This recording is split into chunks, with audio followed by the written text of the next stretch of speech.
Começa agora um programa que traz tudo sobre o livro mais lido em todos os tempos. Apresentamos O Som do Livro.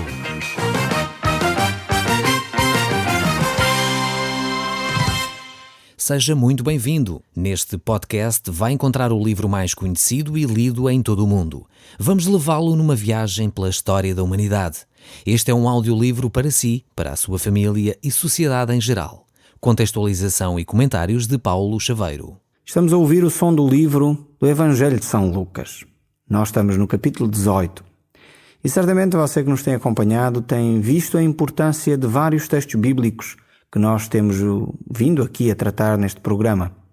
Hoje encontramos mais um destas pérolas da Palavra de Deus. É este capítulo 18 que nos vai falar sobre a importância das riquezas espirituais na nossa vida, a importância da oração. Nós já temos vindo a ver várias vezes como é importante nós sabermos orar, falar com Deus. Jesus Cristo, inclusive, nos deixou uma oração modelo para nós podermos seguir. E nós já falámos dessa mesma oração, tão bem conhecida, que é o Pai Nosso. Jesus claramente nos mostrou que essa oração não é para nós usarmos de uma forma repetitiva, sem que tenhamos entendimento do que estamos a fazer. Por isso mesmo, agora Jesus vai falar-nos acerca da importância de perseverarmos na oração, de sermos cuidadosos na forma como apresentamos a Deus as nossas preocupações. Este texto, então, vai nos mostrar exatamente isso. A companhia de Jesus aqui vai nos conduzir a essa posição agradável de estar na presença de Deus. É por isso que é tão bom estar na companhia de Jesus Cristo, desfrutar da sua presença nas nossas vidas. E então é por isso que é importante a oração. E é por isso que Jesus dá tanto ênfase a esta questão aqui. Vamos então olhar para Lucas capítulo 18, verso 1 em diante, e vamos ver aquilo que Jesus nos quer ensinar. Jesus fez esta comparação para lhes mostrar que deviam orar sempre sem nunca desanimar. Havia uma certa povoação, um juiz, que não acreditava em Deus e que não tinha respeito por ninguém. Nessa mesma povoação morava uma viúva que procurava muitas vezes o juiz e lhe dizia: "Faça-me justiça contra os meus inimigos." Durante muito tempo, o juiz não fez caso dela, mas depois pensou: apesar de eu nem acreditar em Deus, nem ter consideração por ninguém, com esta viúva que me incomoda, vou fazer-lhe justiça, para que ela não me faça esgotar a paciência. E o Senhor acrescentou: ora, vejam lá o que faz o mau juiz. Não fará Deus justiça aos seus escolhidos que chamam por ele de dia e de noite? Acham que vos vai fazer esperar muito? Pois eu vos afirmo que Deus fará justiça sem demora.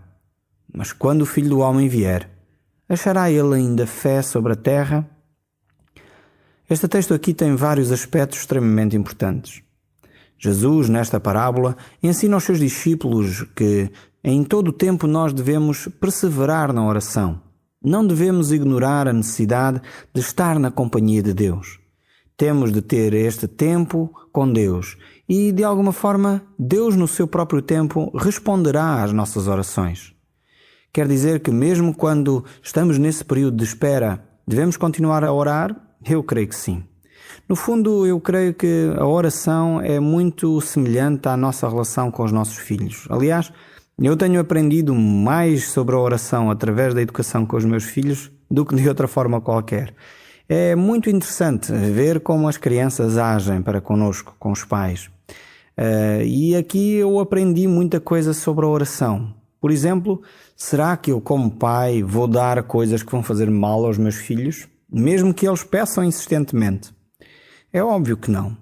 Se o meu filho me pedisse para se lançar de um segundo andar cá para baixo, eu vou permitir só para ser um pai amoroso? Não.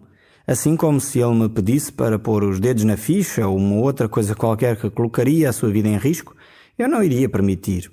Então a nossa relação com Deus muitas vezes passa-se desta forma. Deus muitas vezes diz não aos nossos pedidos porque Deus sabe que isso é o melhor para nós. Assim como eu, como pai, sei o que é melhor para os meus filhos que ainda são pequenos. É verdade que conforme eles vão crescendo, a nossa relação vai sendo diferente também. Então eles vão sendo responsabilizados pelas decisões que tomam. Então, desta maneira, Deus age também para conosco. Então é possível que, em algumas circunstâncias, Deus responda não aos nossos pedidos, porque nós estamos a pedir uma coisa que não nos vai fazer bem. Ou então estamos a pedir uma coisa para a qual nós próprios não estamos preparados para receber.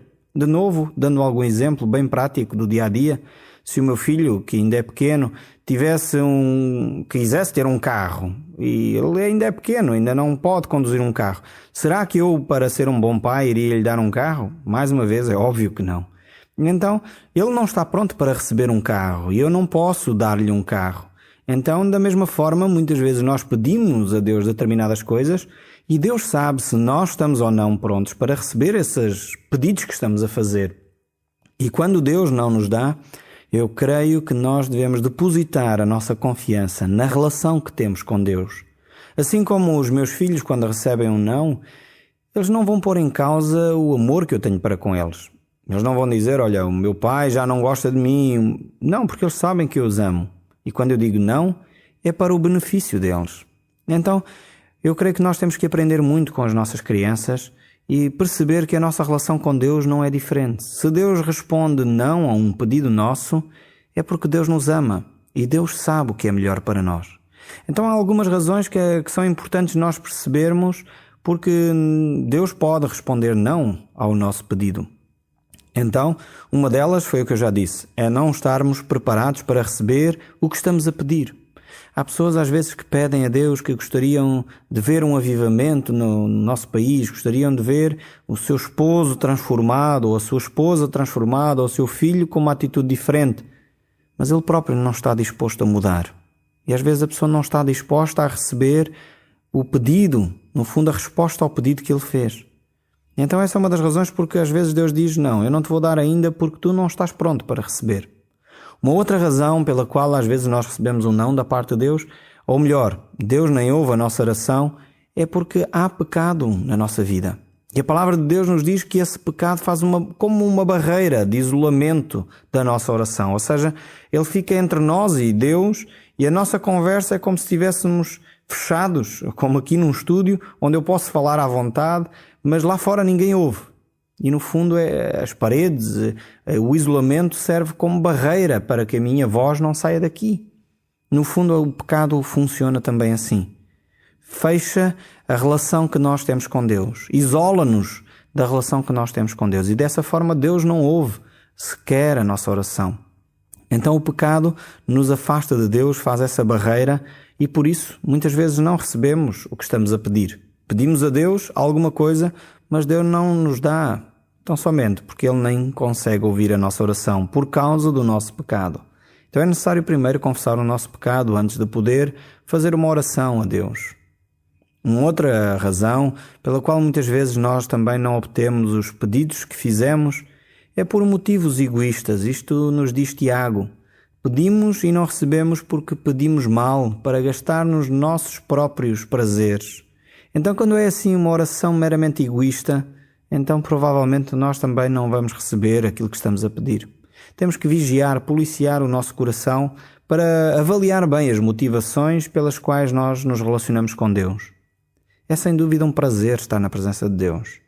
Deus prometeu que estaria sempre conosco, nunca nos abandonaria, nunca nos deixaria sós.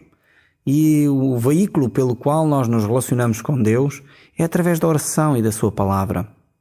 Então é de facto um privilégio estar na presença de Deus, através da oração, louvando a Deus, cantando cânticos, expressando aquilo que vai no nosso íntimo, fazendo pedidos também. E aqui é importante nós percebermos o que Jesus nos está a ensinar sobre a perseverança, no sentido de voltarmos, vezes sem conta, a falar com Deus, constantemente mantendo essa relação com Deus. É extremamente importante isso.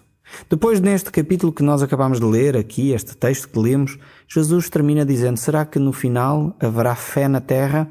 Esta é uma das interrogações de Jesus Cristo. E há algo extremamente importante ligado com a oração. Nós não podemos orar sem fé. É por isso que a fé não é só para receber as coisas. A fé, e aquele que se vê que tem fé, é aquele que consegue esperar com paciência até que Deus responda ao pedido.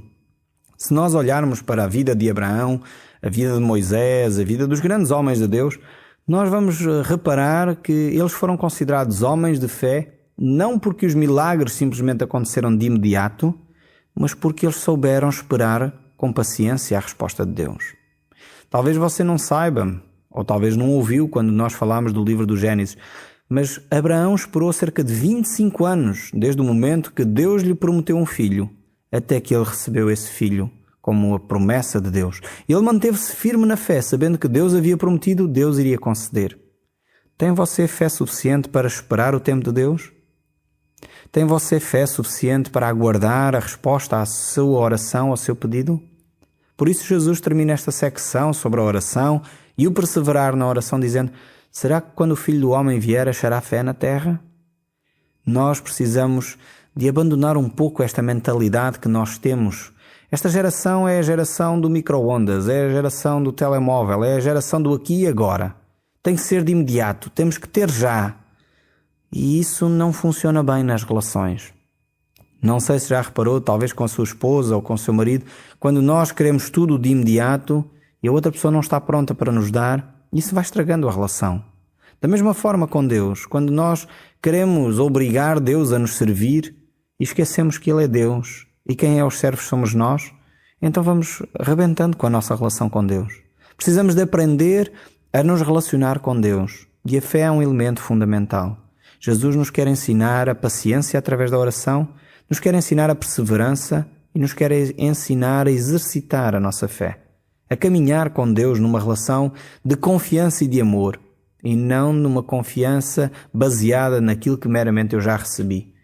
Então temos que desenvolver a nossa relação com Deus baseada nesses elementos. A seguir vamos ver uma outra parábola relacionada com este aspecto, com a oração. E vamos ver então aqui que desta vez tem um fariseu e um publicano como elementos que Jesus Cristo vai usar para falar sobre a oração. O verso 9 diz assim: Jesus fez também esta comparação para alguns que se julgavam pessoas muito justas e desprezavam os outros. 2 homens foram ao templo para orar. Um deles era fariseu e o outro cobrador de impostos. O fariseu, altivo, orava assim: ó Deus, agradeço-te porque não sou como os outros, que não sou ladrão, não sou injusto e adúltero, nem como aquele cobrador de impostos que está ali. Jejuo 2 vezes na semana e dou o dízimo, a 10ª parte de tudo o que ganho. Mas o cobrador de impostos ficou à distância e nem sequer se atrevia a levantar os olhos para o céu. Apenas batia com as mãos no peito e dizia: ó meu Deus, tem compaixão de mim que sou pecador. Jesus concluiu: afirmo-vos que o cobrador de impostos foi para sua casa mais justo aos olhos de Deus do que o fariseu. Pois todo aquele que se engrandece será humilhado, e todo aquele que se humilha será engrandecido. Temos então aqui estes 2 exemplos, estes 2 homens que têm atitudes completamente diferentes diante da pessoa de Deus. O fariseu é um homem religioso, hipócrita, cheio de si mesmo, pensando que de alguma forma a pompa, a forma de orar, a sua postura poderia ser, de alguma forma impressionaria a Deus. Ele considerava-se uma pessoa certamente religiosa, muito perfeita. Ele até achava que era muito melhor do que o outro que estava ali a orar ao seu lado, sempre fazendo juízo de valores e avaliando o que os outros fariam ou não para ele se poder sentir melhor. Mas essa pessoa certamente não saiu diante de Deus bem. Vemos que Jesus próprio diz isso, que aquele homem que foi justificado, aquele homem que saiu com o seu coração consolado, era aquele outro, aquele publicano. Como já vimos, uma pessoa pode ser de alguma forma muito religiosa. Pode até fazer algumas orações, enfim, com alguma pompa, alguma circunstância, usando palavras bonitas e pomposas. Mas no fundo Deus olha para o nosso coração. O outro elemento desta parábola é de facto este publicano que nós já vimos. É um homem que se considera injusto. Um homem que sabe quem ele é na realidade, que não está satisfeito com a sua vida e espera que Deus altere aquilo que tem que ser mudado. É um homem que está arrependido de ter praticado pecado. Ele sabia que não era perfeito, sabia que não merecia estar na presença de Deus, e só a graça e a bondade de Deus o poderiam tocar. Estas duas personagens são muito diferentes. E Jesus aqui fala sobre a oração, sobre como esta oração é feita por cada um deles. Qual deles então está a fazer uma verdadeira oração? Orar então não é só ter uma certa conversa. Orar é de facto entrar na presença de Deus. Orar é conversar com Deus. Não é um monólogo, é um diálogo. E no fundo é isso que Jesus está aqui a tratar. Este fariseu estava a fazer um monólogo, estava a falar de si para si mesmo. A sua oração certamente não passava do teto. Enquanto este publicano, ele de facto estava a ter um diálogo com Deus. Ele sabia que a sua vida não era em concordância com a vontade de Deus e ele queria mudar. A palavra de Deus nos diz que aquele que se arrepende e muda de facto, deixa a sua vida ser alterada por Deus, então esse alcança misericórdia. Agora aquele que se mantém vaidoso, orgulhoso, pensando que no fundo ele é o melhor de todos, esse, sem dúvida, sai vazio, sai oco. A sua oração não serviu absolutamente de nada, a não ser talvez para se mostrar, para fazer parecer uma coisa que na realidade ele não é. E eu creio que é exatamente por isso que Jesus a seguir traz este texto bíblico acerca das criancinhas, no verso 15. Jesus vai encadear todos estes textos e a Bíblia é um todo, tem um fio condutor. Jesus inicia o tempo a falar sobre a perseverança na oração, a seguir vai mostrar uma oração sincera, o que é verdadeiramente conversar com Deus, ter amizade com Deus, ter esse diálogo com Deus, e agora vai dizer qual é o exemplo de atitude. E ele vai mostrar as criancinhas, e ele diz no verso 15, algumas pessoas levavam também as criancinhas a Jesus para ele as abençoar. Mas os discípulos, ao verem isso, repreendiam aquelas pessoas. Então Jesus mandou trazer as criancinhas e disse, deixem-nas vir ter comigo, não as estorvem, porque o reino de Deus é dos que são como elas. Lembrem-se disso, quem não receber o reino de Deus como uma criancinha, não entrará nele. Jesus aqui traz um aspecto fundamental para mostrar a importância da humildade, da transparência, da sinceridade na relação com Deus. Os discípulos eram aqueles que impediam as crianças de chegar aos pés de Jesus Cristo. E eu creio que, infelizmente, ainda hoje, muitas vezes isso acontece. Adultos, supostamente cristãos, são aqueles primeiros a dizer, não, o meu filho não precisa de ouvir falar da Bíblia. O meu filho vai fazer o percurso que ele tem que fazer, vai fazer os seus estudos e mais velho, talvez, quando for mais velho, talvez aí tome uma decisão de ouvir ou não a Bíblia. No fundo, estas pessoas, estes pais, são como os discípulos, pessoas mais velhas que estão a impedir as suas crianças de se aproximarem de Jesus Cristo. Jesus diz, deixai vir a mim, os pequeninos. Deixemos as crianças ouvir a voz de Deus e tomar as suas próprias decisões. A seguir o texto bíblico fala-nos de um outro episódio, de um jovem rico. Verso 18 diz, um judeu importante perguntou a Jesus, bom mestre, que hei de eu fazer para possuir a vida eterna? Jesus respondeu-lhe, porque me chamas bom? Só Deus é bom, e mais ninguém. Com certeza sabes os mandamentos. Não cometerás adultério, não mates, não roubes, não des falso testemunho a respeito do teu pai e da tua mãe. E ele disse, desde rapaz que eu cumpro todos esses mandamentos. Jesus ouviu e acrescentou, só te falta uma coisa. Vai vender tudo o que tens e dá o dinheiro aos pobres. Ficarás assim com um tesouro no céu. Depois, vem ter comigo. Mas ele ficou desolado com aquelas palavras de Jesus, porque era muito rico. Vemos aqui como a questão é que este jovem coloca as riquezas em primeiro lugar. Ele não está a seguir a Deus de todo o seu coração. No fundo, ele falha logo no primeiro mandamento, que é amarás ao Senhor teu Deus de todo o teu coração, de toda a tua força, de toda a tua alma e de todo o teu entendimento. Então este é o grande mandamento. E este homem que dizia cumprir todos os mandamentos falhava logo pelo primeiro e por isso não podia seguir a Jesus. O verso 24 continua. Quando Jesus o viu, assim comentou, como é difícil aos ricos entrar no reino de Deus. Sim, é mais fácil um camelo passar pelo fundo de uma agulha do que um rico entrar no reino dos céus. Os que ouviram isso disseram, nesse caso, quem é que se pode salvar? Mas Jesus respondeu, aquilo que é impossível aos homens é possível a Deus. Então Pedro disse a Jesus, olha que nós deixamos tudo para sermos teus discípulos. Jesus respondeu, Pois eu garanto-vos que todo aquele que tenha deixado casa, mulher, irmãos, pais ou filhos, por causa do reino de Deus, receberá muito mais neste mundo e no outro possuirá a vida eterna. O verso 31 continua. Jesus chamou à parte os 12 discípulos e disse-lhes: Escutem, vamos para Jerusalém, onde se cumprirá tudo o que os profetas escreveram acerca do Filho do Homem. Será entregue aos pagãos que vão troçar dele, insultá-lo e cuspir-lhe, bater-lhe e dar-lhe a morte. Mas ao terceiro dia ele há de ressuscitar. Os discípulos não perceberam nada daquilo, nem sabiam do que é que Jesus estava a falar, porque eram coisas que eles não podiam compreender. Talvez algumas destas coisas que você ouviu também você não compreenda. Jesus tinha uma missão muito clara de trazer a salvação à humanidade. E os próprios discípulos que já andavam com Jesus há tanto tempo ainda não entendiam essas questões. É tempo de você parar um pouco e ouvir as razões por que Jesus Cristo veio. Ele não era um só homem bom.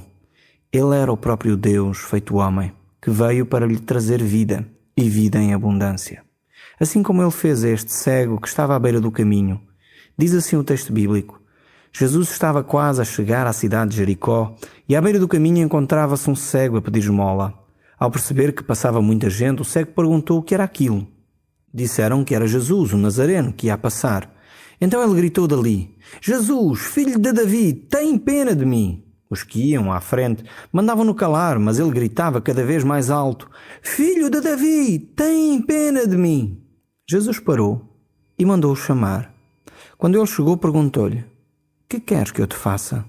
E ele respondeu: Senhor, queria voltar a ver. Jesus disse-lhe: Pois vê, a tua fé te salvou. Naquele mesmo instante o cego começou a ver e seguiu também com Jesus, louvando a Deus pelo caminho, e toda a gente vendo aquilo dava louvores a Deus. Talvez você é como este cego que precisa de clamar a Jesus, ou como aquele publicano que vimos ainda há pouco. Está na altura de você poder dirigir a sua voz a Deus e fazer-lhe uma oração clamando: Senhor, tem misericórdia de mim. Entregue-lhe neste momento a sua vida e deixe Jesus transformá-la de uma vez por todas. No próximo programa nós continuaremos a olhar para a ação de Jesus Cristo e para os seus ensinos. O Som do Livro, uma produção da Rádio Transmundial de Portugal.